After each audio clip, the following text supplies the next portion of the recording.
ZKSM bez služby by nikdy nemohlo existovať, pretože ľudia, ktorí sú ochotní slúžiť, tak tvoria spoločenstva a spoločenstva tvoria ZKSM, čiže je to naozaj neoddeliteľná súčasť ZKSM. A keď som sa tak zamýšľala nad tým, že čo tá služba vlastne je, tak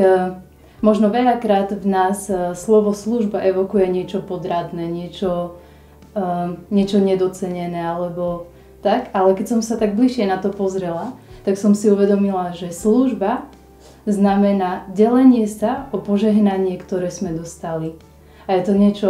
niečo úžasné, že to nie je, že byť všade a robiť všetko a slúžiť až do nemoty, ale je to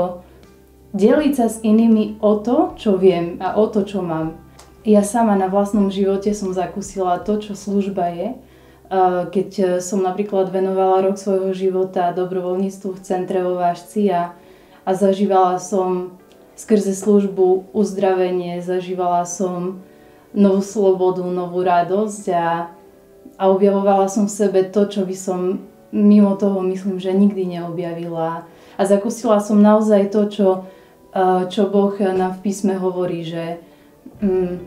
tomu, kto má, tak sa pridá. Že som to sama na sebe mohla vidieť,